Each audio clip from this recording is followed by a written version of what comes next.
ጠያቂው መጋቢውን ይጠይቃቸዋል መጀመሪያ ስራይ ብለህ ታዳምጣለህ ካዳመጥክ ደግሞ የትኞቹ ዝማሬዎች የነማን ተወዳቸዋለህ እኔ በደንብ ሰርች አድርጌ ሰማሁ አዎ የማለት እስቲ የሊቀ መዘምራን ይልማ እሺ ምን ይላል ሰላም ለኪ ይወደድ መዝሙር ሰላም ለኪ ይሄን የተናገሩት ወንጌላውያን መጋቢ ሆኑ ፓስተር ቸሬ ናቸው ዛሬ ላይ ሰላም ለኪ የሚለውን መዝሙር እሰማዋለሁ ወደዋለሁ ባረክበታለሁ ካሉ ነገ ላይ ደግሞ የይሁዳ አምልኮ ፕሮግራም ላይ ይህን ዝማሬ ማያዘምሩበት ምንም ምክንያት የላቸው ሰውከ አትሰብክም የሚል ነገር ተናግሬ አስር ይባላል የኢትዮጵያ ኦርቶዶክስ ተዋሕዶ ቤተክርስቲያን ወንጌልን የምትሰብክ ከሆነ እርሶ ለምን ከቤተክርስቲያኒቱ አወጡ እቺ ሴት ማዋረድም አቃሎ ማሰብ መናቅ የኦርቶዶክሷ ማርያምስ የምትመለክ ነች ሰዎችን ካልማርክልኝ ጡቴን ቆርጣለሁ ብላ መታስፈራራ ነች ኢየሱስን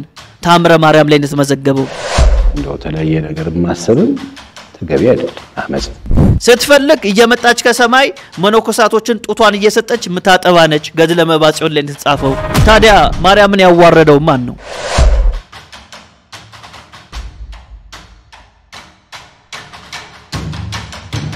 ከእግዚአብሔር ከአባታችን ከጌታም ከኢየሱስ ክርስቶስ ጸጋና ሰላም በያላችሁበት ይብዛላችሁ እና ፍርሳን እንሰኛው መራግብራችንን እነሆ ጀምረናል በዚህ መራግብር ላይ እንደሚታወቀው የስተት ትምህርቶችን የሰውን ሐሳብ በእግዚአብሔር ዕውቀት ላይ የሚነሳውን ከፍ ያለው ነገር ሁሉ እንምናፈርስበት መራግብራችን ነው ሐዋርያው ጳውሎስ በሁለተኛ ቆሮንቶስ መልእክቱ ምዕራፍ 10 ቁጥር 5 ጀምሮ የሰውን ሐሳብ በእግዚአብሔር ዕውቀት ላይ የሚነሳውን ከፍ ያለው ነገር ሁሉ እናፈርሳለን ለክርስቶስም ለመታዘዝ አይምሮን ሁሉ እንማርካለን እንዳለ የሰውን ሐሳቦች በእግዚአብሔር ዕውቀት ላይ የሚነሱትን የትኛውንም አስተሳሰብ እያፈረስን ደግሞ ሰዎች ለክርስቶስ ብቻ እንዲታዘዙ የምንማርክበት መራግብራችን ነው እንግዲህ ዛሬ ላይ ማነሳላችሁ አንድ ኢንተርቪው ይሆናል በተለይም ብዙ ጊዜ ያው የምንሰራው ከኦርቶዶክስ ጋር በተገናኘ እንደሆነ ይታወቃል ዛሬም መጋቢ ቸሬ ወይም ፓስተር ቸሬ የሰጡት አንድ ቃለ መጠይቅን ለመስማት ችዬ ነበር እዚህ ቃለ መጠይቅ ላይ እንግዲህ ልክ ያልሆኑ በጣም አደገኛ የሆኑ ሐሳቦችን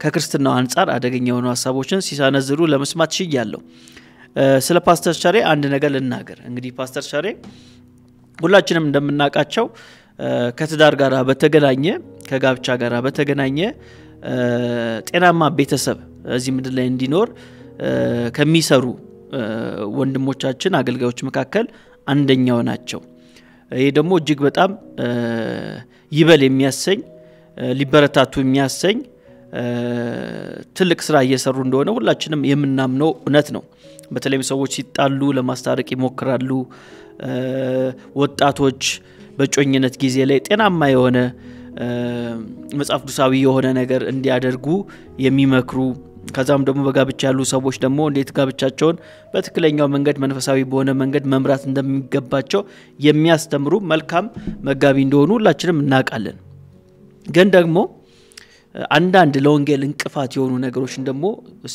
ሲናገሩ በተለይ እንደዚህ አይነት ኢንተርቪዎች ላይ ሲናገሩ ደግሞ መስማት የተለመደ ነገር ሆኗል በጣም በሚያሳዝን ሁኔታ ማለት ነው እንግዲህ ኢንተርቪው እንደ አንድ ፍጥረታዊ ሰው ቡነን ብንሰማው በጣም ደስ የሚል ኢንተርቪው ነው መልካም የሆነ ኢንተርቪው ነው ደስ የሚያሰኝ ኢንተርቪው ነው ግን እንደ መንፈሳዊ ሰው ሆነን ስንሰማው የክርስቶስን ወንጌል እንደሚያውቅ ሰው ሆነን ስንሰማው ግን ይህ ክርስቲያናዊ የሆነ ለወንጌል አገልግሎት እንቅፋት የሆነ ኢንተርቪው እንደሆነ ለመስማት ችያለሁ በተለይም የቀረቡበት ሚዲያ የኦርቶዶክሳውያን ሚዲያ ነው ጠያቂውም ኦርቶዶክስ ነው ስለዚህ የጠየቃቸው ጥያቄዎች ጠቅላላ ከኦርቶዶክስ ቤተክርስቲያን ጋር የተገናኘ ጥያቄ ነው እንደውም አንዳንድ ቦታ ላይ ወንጌላውያኑን ትንሽ ነቆር ያደርጋል ጠያቂው ኦርቶዶክሳውያን ደግሞ ያው ኦርቶዶክስ እንደመሆኑ መጣን ከፍ ያደርጋል ይሄ የሚጠበቅ ነገር ነው ግን የሚያሳዝነው ነገር እዛ ላይ የቀረቡት ሰው መጋቢ ናቸው በወንጌላውያን ህብረት ውስጥ ያሉ ናቸው ቤተክርስቲያን ተክለው የሚያገለግሉ አገልጋይ ናቸው እሳቸው የተናገሩት ንግግር ማንም አንድ ጴንጤ ቢናገረው እዚህ ግባ አይባልም ነበር ወይም ደግሞ መልስ መስጠት አይጠበቅብንም ነበር ግን እሳቸው መጋቢ ናቸው ስለዚህ እሳቸው የሚናገሩት ነገር በአንድ በሌላ መንገድ የወንጌላውያኑ አስተሳሰብ ተደርጎ ይቆጠራል ስለዚህ እንደዚህ አይነት ነገሮች ጥንቃቄ ስለሚያስፈልጋቸው የተሳሳቱት ነገር ደግሞ ካለ ሁሉም ሰው ይታረማል ማይታረም ሰው የለም እዚህ ምድር ላይ ከኢየሱስ ክርስቶስ በቀር ማይታረም የለም ኢየሱስ ብቻ ፍጹም ስለሆነ እሱ ሊታረም አይችልም ሁላችንም ግን ደካማ ነን ስተት እንሰራለን ስለዚህ እሳቸው የመጀመሪያው ግቤ እሳቸው የመልእክት ሰምተው ማረም የሚገባቸው ነገር እንዲያርሙ ካልሆነ ግን እሳቸውን ሰምተው የሚሳሳቱ ብዙ ሰዎች ስላሉ እነሱ ሰዎች እንዳይሳሳቱ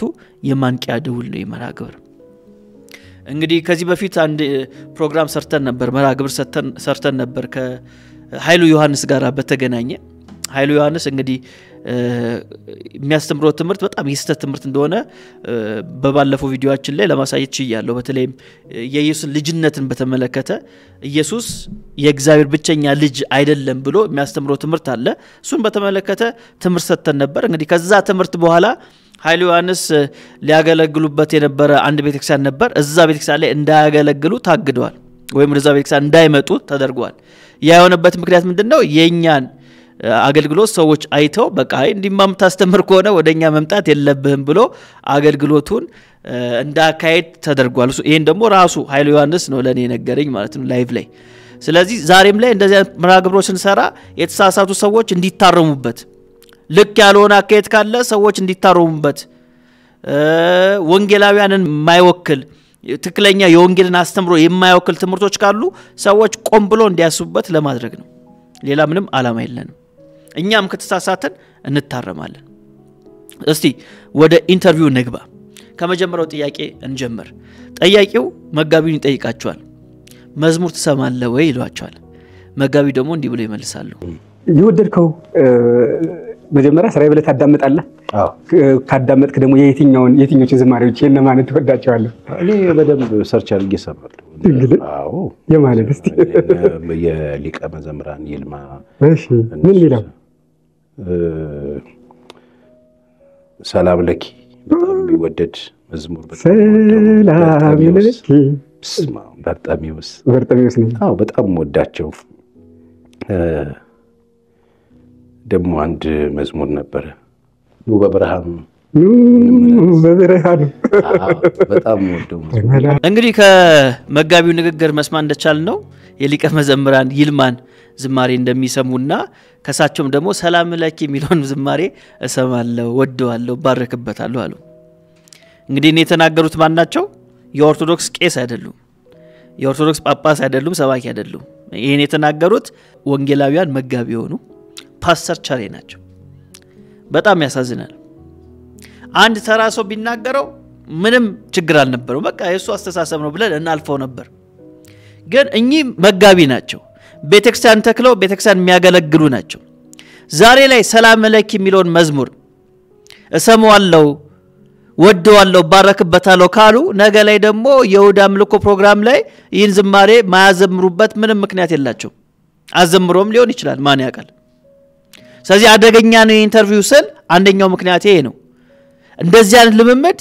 በወንጌላውያኑ ዘንድ የለም ለፍጡር አይዘመርም ዝማሬ የሚቀርበው ለእግዚአብሔር ብቻ ነው በብሉይ ኪዳንም በአዲስ ኪዳንም ሂደን ስናይ ዝማሬ የሚቀርበው ለእግዚአብሔር ብቻ ነው በተለይ መዝሙር 150 ላይ መዝሙረኛው አስረግጦ ነው የሚነግረን የዝማሬ መሳሪያዎችን ከዘረዘረልን በኋላ ምስጋና የሚገባው ዝማሬ የሚገባው ለእግዚአብሔር እንደሆነ ይናገራል እስትንፋስ ያለው ሁሉ እግዚአብሔርን ያመስግን ለእግዚአብሔር ይዘምር ብሎ ነው መዝሙረኛው የሚዘጋው በአዲስ ኪዳንም ስንመጣ ሐዋርያቶቹ በእስር ቤትም ውስጥ ነው ሲዘምሩ የነበሩት ለማን ነው ለጌታ ነው ከዛ ውጪ ለፍጡር ዝማሬ አይቀርብም መጋቢው ግን ለፍጡር የቀረበውን ዝማሬ ባረክበታለሁ ይላል እስቲ ይሄ ዝማሬ ምን ሐሳቦችን ይዟል የሚለውን እስቲ መዝሙሩን እንስማው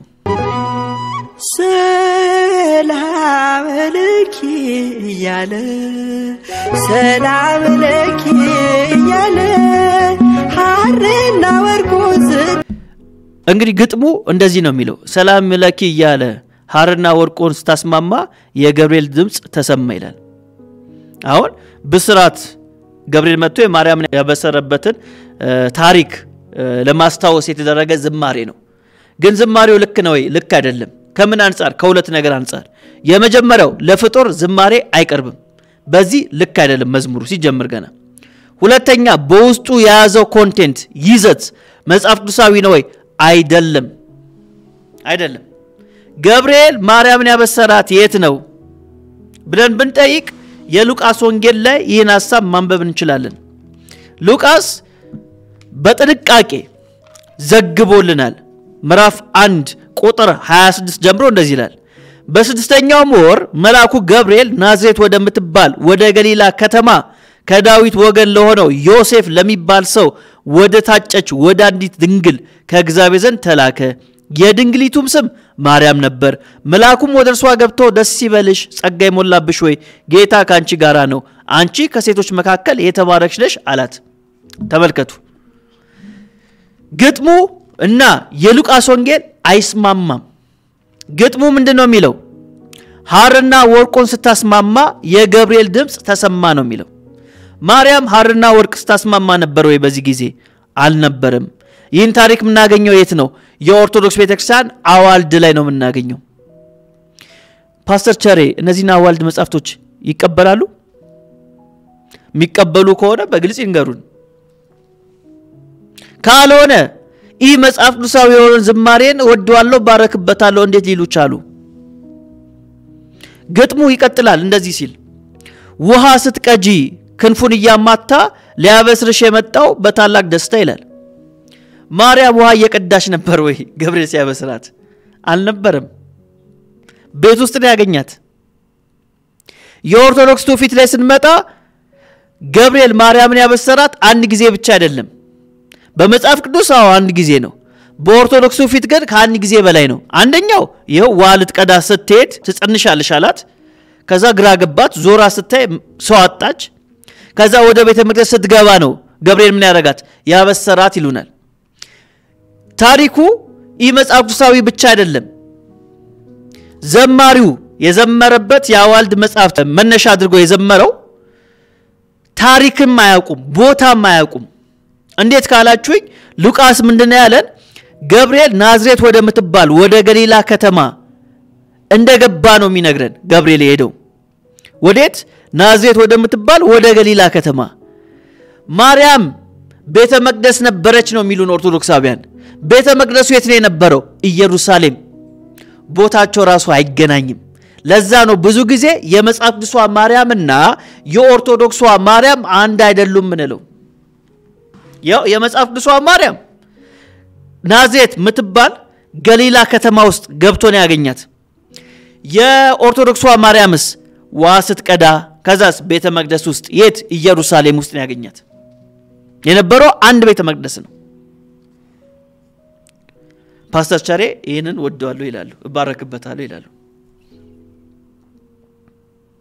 አደጋው እሳቸው መወደዱ ብቻ አይደለም የፈለጉትን መወደድ ይችላሉ እሱ አይደለም ችግሩ እሳቸው መጋቢ ናቸው እረኛ ናቸው የተከሏት ቤተክርስቲያን አለች የሆነ ውድቀን መጥተው ኑ እስቲ እንዘምር ዋስት ቀጂ ክንፉን ያማታ ሊያበስርሽ የመጣው በታላቅ ደስታ ብሎ ቢያዘምሩ የነስ እሱ አደጋለሁ ህዝቡን ከህይወት ወደ ሞት ከብርሃን ወደ ጨለማ እየመሩ ነው የሚገኙት ማለት ነው ምናልባት ዛሬ ላይ በኢንተርቪው እንደዚህ ያነሰማን እንጂ ምናልባት እሳቸው የሚያገለግሉበት ህብረት ላይ ብንሄድ ደግሞ ከዚህ የከፋ ነገር ልናገኝ ሊሆን ይችላል ማን ያውቃል ሰው በሚዲያ ላይ እንደዚህ ከተናገረ በኋላ ላይ ደግሞ ሊሰራው የሚችለው ነገር ከዚህ የዋሰ ሊሆን ይችላል ማን ያውቃል ሁለተኛ የተነሳላቸው ጥያቄ ነበር ከኦርቶዶክስ ሥርዓት የትኛውን ተወዳለህ ብሎ ጥያቄው እንግዲህ ጠይቃቸዋል ፓስተሩን እሳቸውም እንዲህ ማለት ይመልሳሉ እሱ ጥምቀትን በጣም ወዳድ እውነት ለመናገር በጣም ነው ደስ የሚለኝ ሥርዓቱ ሰው አመን በቃ ምንም ጥያቄ የለውም በተደጋጋሚ እንደውም ብዙ ቦታ አውርቻ አውቃለሁ ስላለባበስ ስለነጣቱ ስለነጣላው እንግዲህ ምላሻቸው ምን የሚል ነው ጥምቀትን በጣም ወዳለሁ አሉ ከኢትዮጵያ ኦርቶዶክስ ቤተክርስቲያን ጥምቀትን በጣም ወዳለሁ የጥምቀትን በዓል በጣም ወዳለሁ እንደው ፓስተር ቸሬ ምንድነው የወደዱት ብለን ብንጠይቃቸው መልሳቸው ምንድነው ነጠላቸውን አሉ የነጠላው ንጣቱን አሉ አለባበሱን አሉ ያምራሉ ሲታዩ አንድ አይነት ለብሰው የለበሱት ደግሞ ነጭ ነው ንጣቱ ደግሞ አሉ እና ጥምቀትን በጣም ነው ወደዋለሁ የጥምቀትን በዓል በጣም ወደዋለሁ በማለት ተናገሩ ነጭ ነገር የሚወዱ ከሆነ ንጣቱን የሚያደንቁ ከሆነኮ ሬሳም ይገነዛል በነጭ ነገር ከላይ እስከታች ሰውነቱ ይሸፈናል ሬሳም እኛ መንፈሳውያን ነን ምናየው ከውጭ ያለውን አለባበስ አይደለም ምናየው መንፈሳዊ ይዘቱን ነው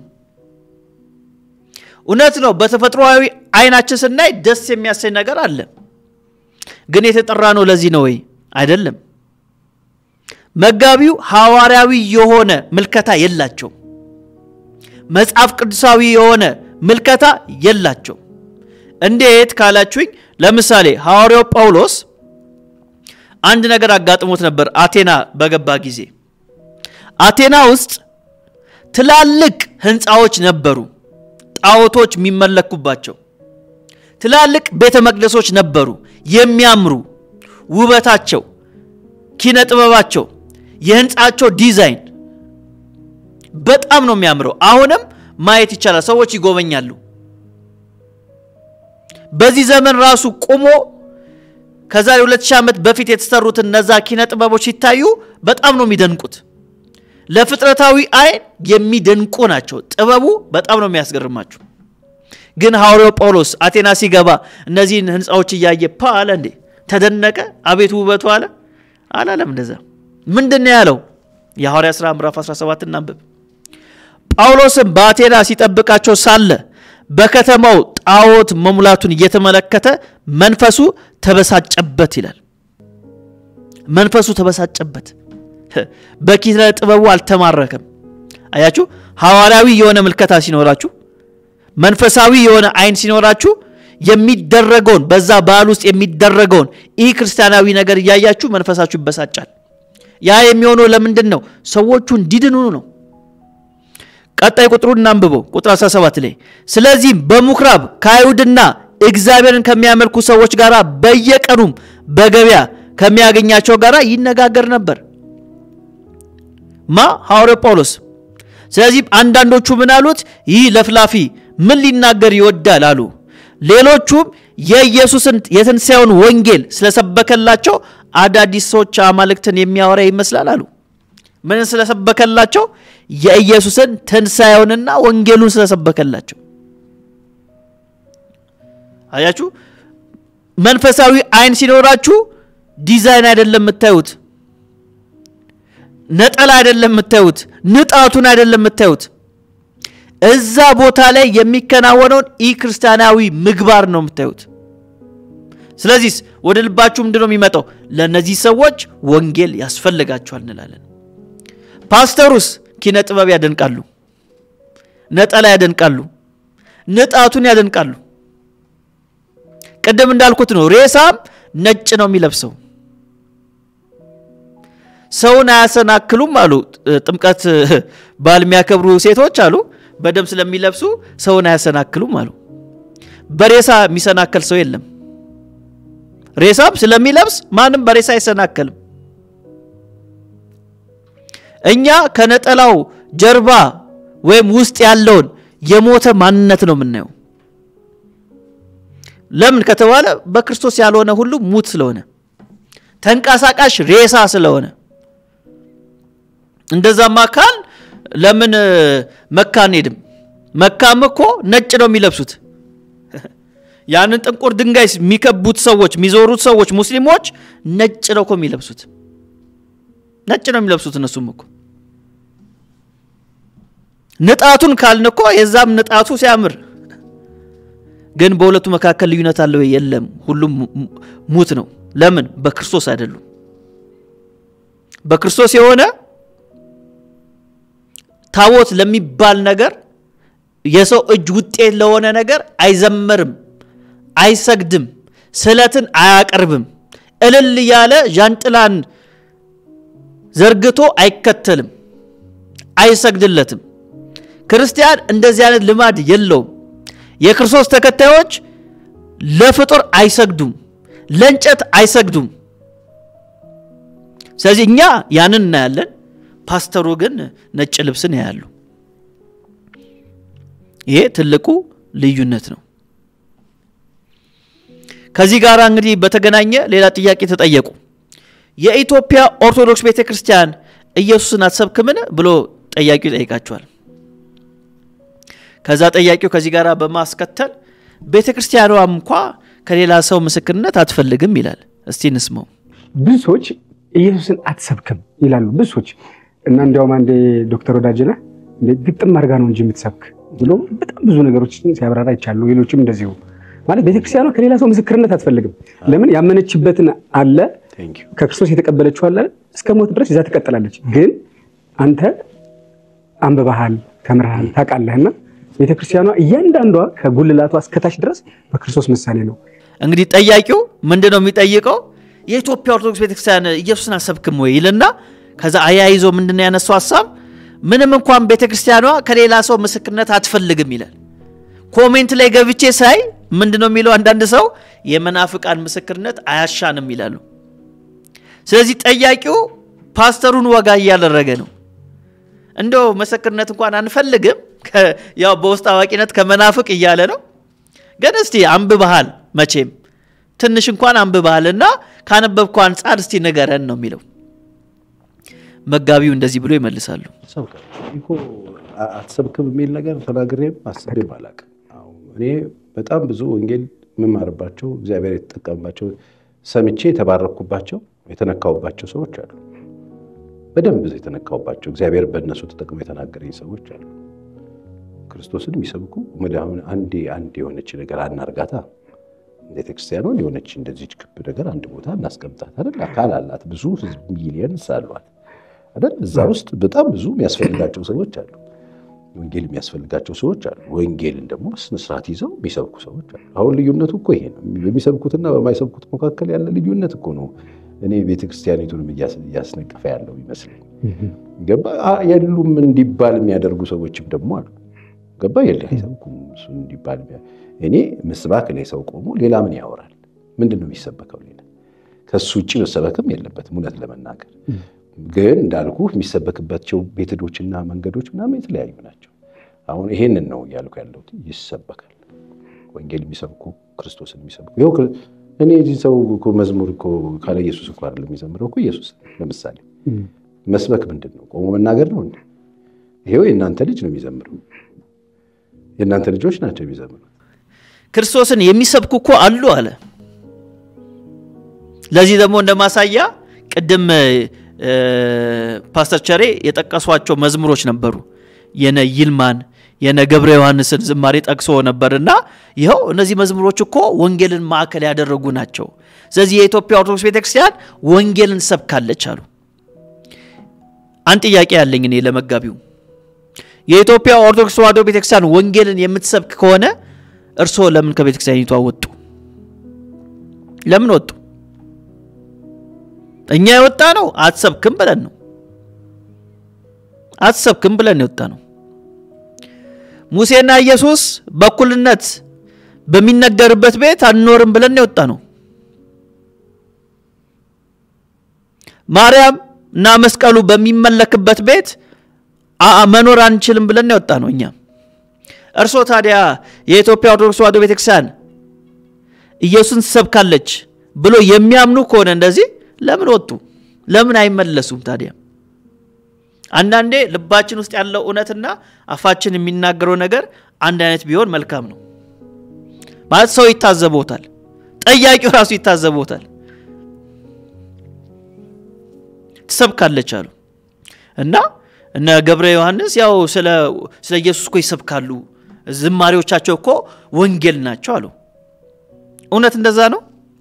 ለምሳሌ ዘማሪ ገብረ ዮሐንስ እንደዚህ የሚል ዝማሬ አለው። እስቲ እንስማው። ቸሪቱ አማላጅቱ ሆይ እናቱ ነሽና ላዶናይ። እንግዲህ ገብረ ዮሐንስ ምንድነው የሚለው? ቸሪቱ አማላጅቱ የሚል ዝማሬው ላይ አሁን እንደሰማ ነው ስምሽን የጠራ ተስካርሽን ያደረገ ብሎ ቃል ኪዳን ሰጠሽ ፍጥረት እንዲመርብሽ ብሎ ዘምሯል። አሁን ወንጌል ነው የወንጌል ነው?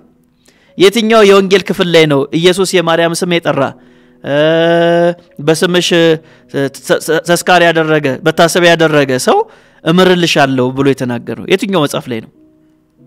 ወንጌል ላይ የለም።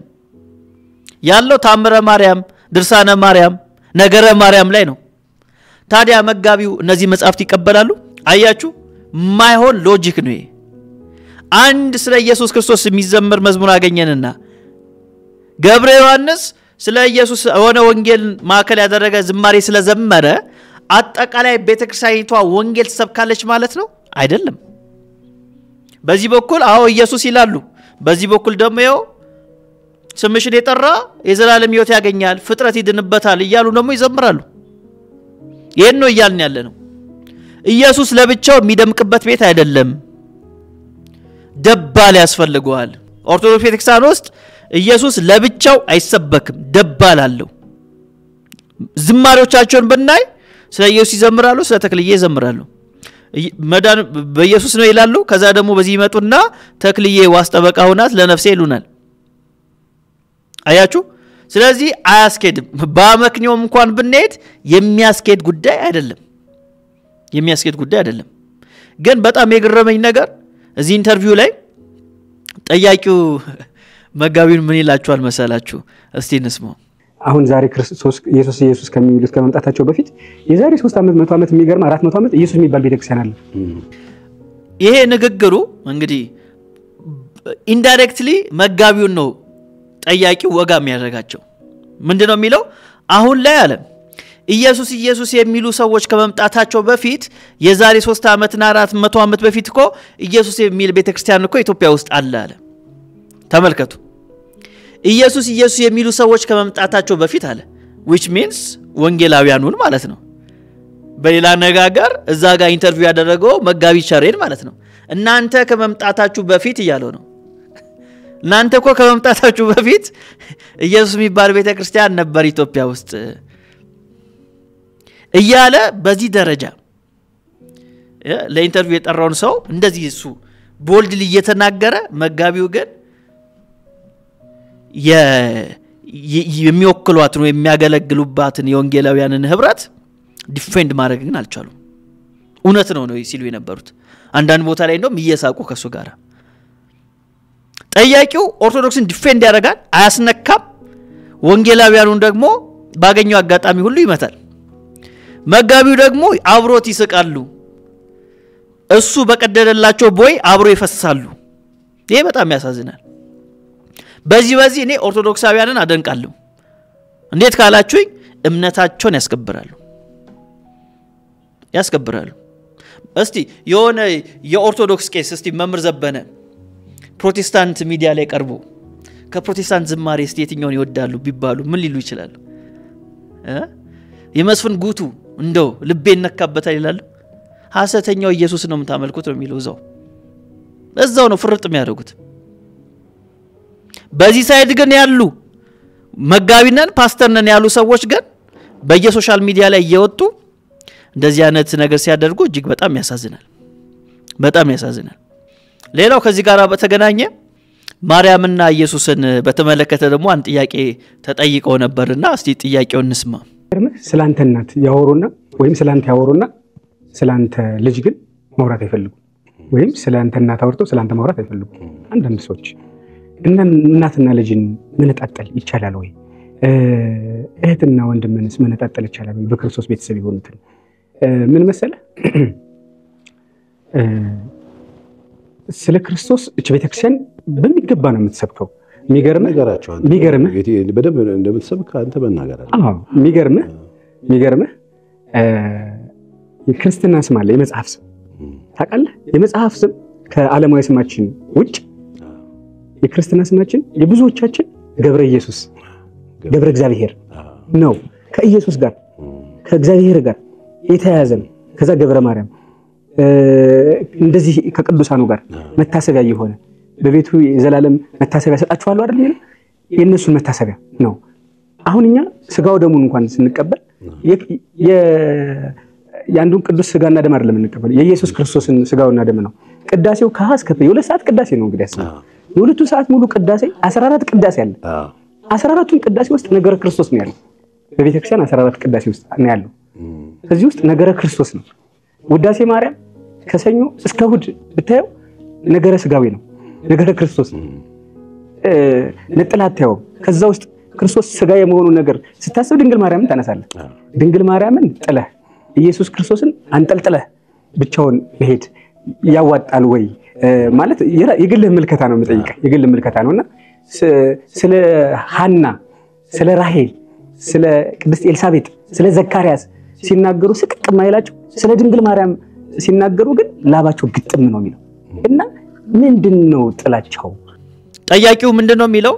ስላንተ አንዳንድ ሰዎች አውርተው ስለ እናት ማውራት አይፈልጉም፣ ወይም ስለ ጌታ አንዳንድ ሰዎች ያወሩና ስለ እናቱ ማውራት አይፈልጉም።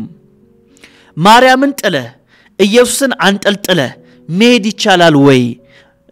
እንደዚህ አይነት ጥላቻ ምንድነው ብሎ ይጠይቃቸዋል ማለት ነው። ተመልከቱ። አሁንም አታክ የሚያደርገው ማን ነው? ወንጌላውያኑ ነው። ማርያምን ጥለው ኢየሱስን አንጠልጥለው እንዴት መሄድ ይችላሉ? በዚህ ደረጃ ለምንድን ነው የሚጠሏት አለው። እንግዲህ እዛ ቦታ ላይ የቀረቡት ሰው ፓስተር ናቸው፣ ሼክ አይደሉም የቀረቡት፣ ወይም የኦርቶዶክስ አገልጋይ አይደለም የቀረቡት። ፓስተር ነኝ ብለው እዛ ቦታ ላይ የቀረቡት ሰው ይብዛ ሚነስም የሚወክሉት ህዝብ አለ፣ የተከሏት ቤተክርስቲያን አለች።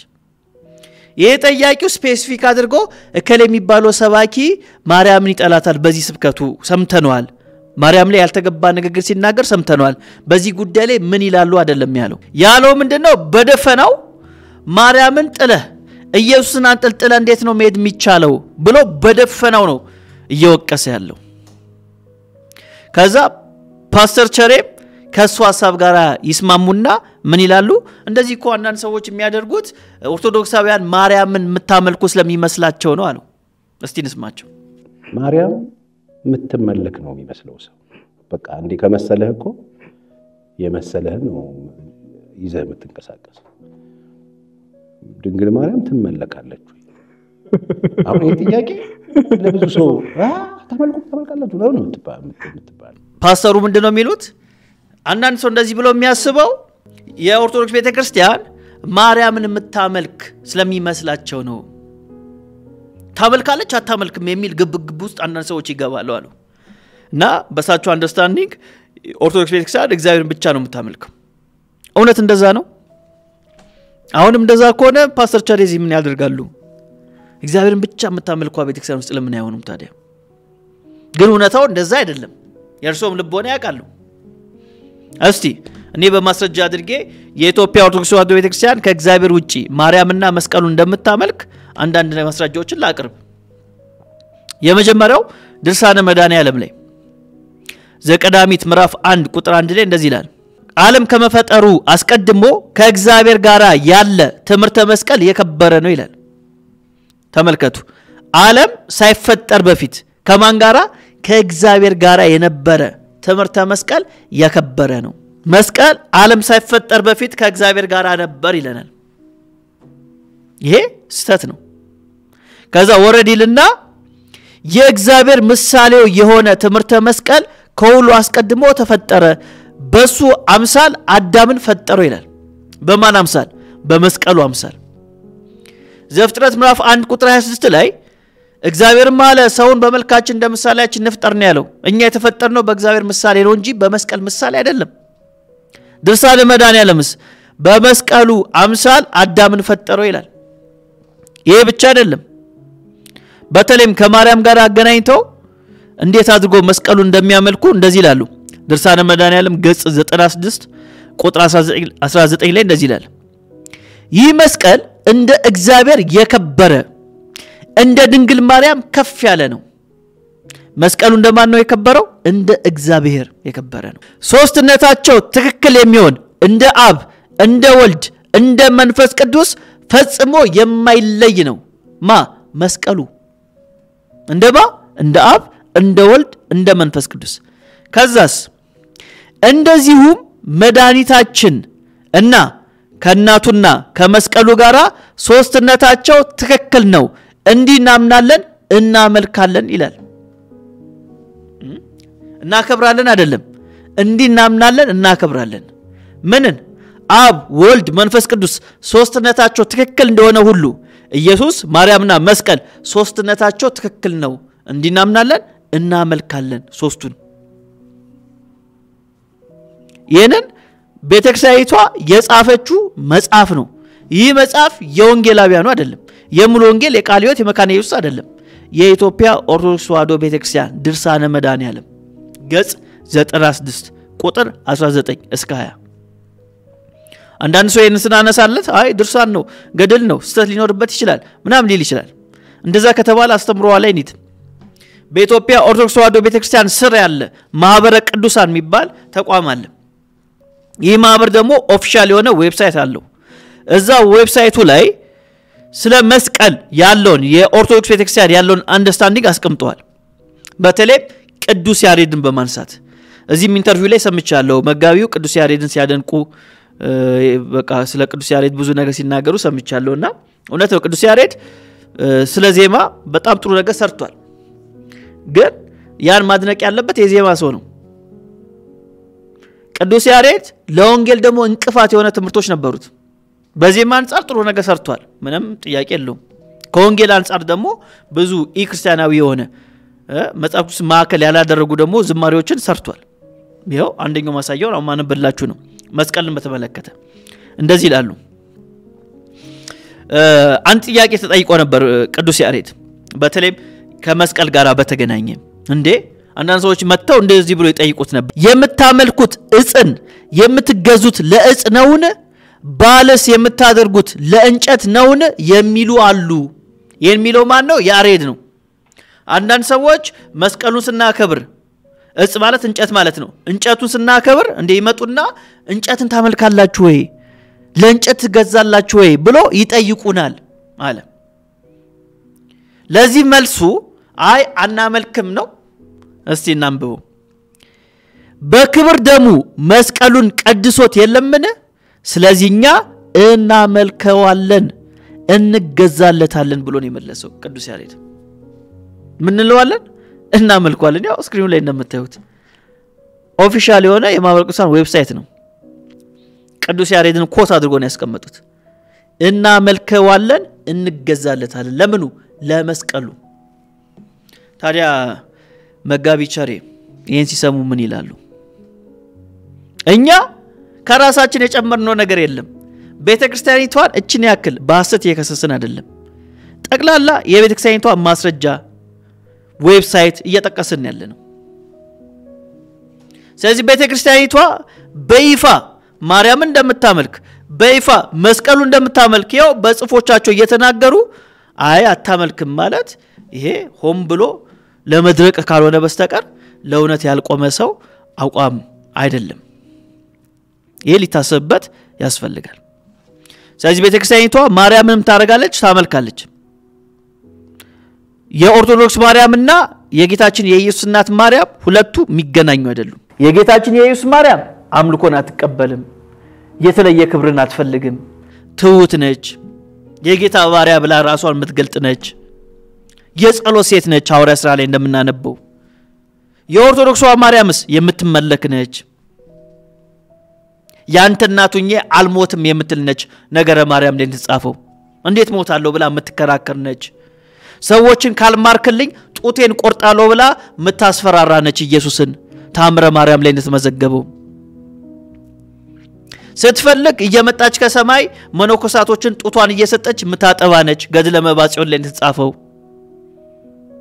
ታዲያ ማርያምን ያዋረደው ማን ነው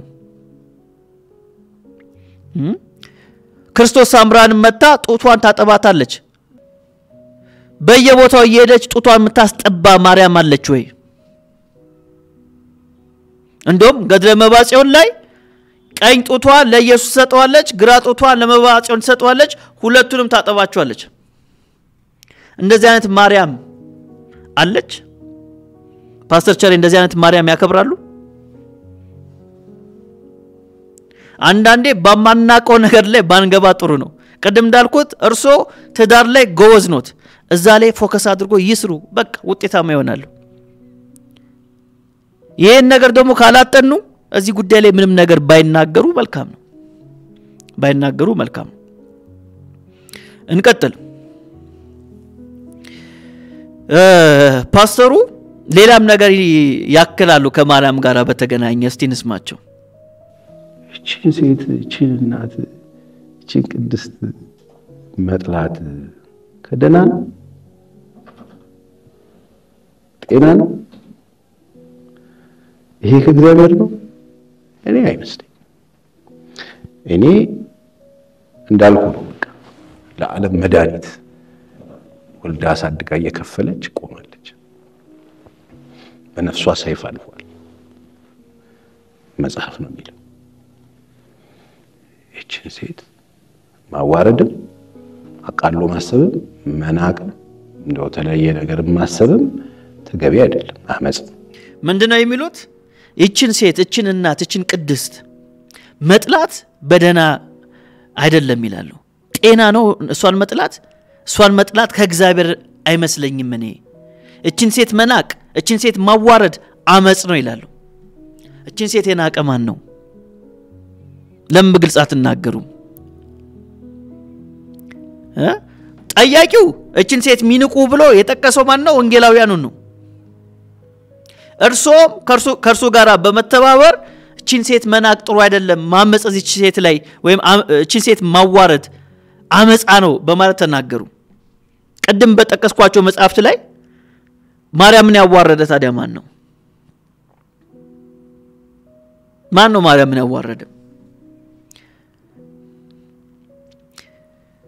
ኦርቶዶክሳውያን ለዘመናት ሲናገሩ የነበሩት የሐሰት ትርክት አለ። ማርያምን ትጠላላችሁ፣ ማርያምን አታከብሩ፣ ማርያምን ታዋርዳላችሁ ይላሉ። ማስረጃ ስንላቸው ይኸው ማርያምን አታማልድም ትላላችሁ ነው። ሌላ ምንም ማለት ማስረጃ ማቅረብ አይችሉም። ማርያም ደግሞ እንደምታማልድ መጽሐፉ አይናገርም። በሰማይ ምንም አይነት ምልጃ እንደምታቀርብ መጽሐፉ አይናገርም። አይደለም መጽሐፍ ቅዱስ ይቀርና ጠያቂው ስለ ውዳሴ ማርያም ሲናገር ነበር ቅድም። ውዳሴ ማርያም ላይ ሄደን እንኳን ብናነብ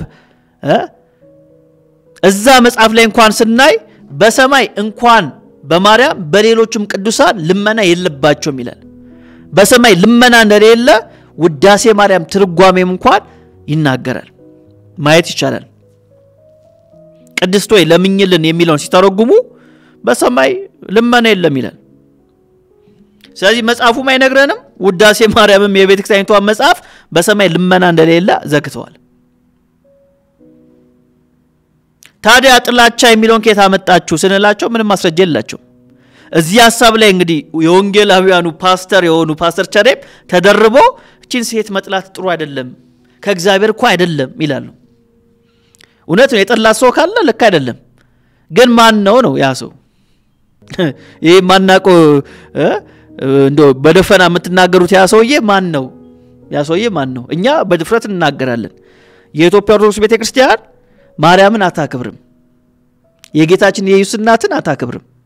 መጽሐፍቶቿ ማርያምን የሚያዋርዱ ናቸው፣ የሚያከብሩ አይደሉም ብለን በማስረጃ መሟገት እንችላለን። እናንተ ግን እንደዛ ማድረግ ትችላላችሁ? እኛ ላይ በፍጹም አትችሉም። ካለ ማስረጃ እንጠብቃለን። በስተመጨረሻም እንግዲህ አንድ በጣም ወሳኝ የሆነ ሐሳብ ደግሞ ተነስቷል። በተለይም ከመዳን ጋራ የእግዚአብሔር መንግስትን ከመውረስ ጋራ የተገናኘ አንድ ሐሳብ አለ። እስቲ እሱን ደግሞ ሰምተን እንመለስ።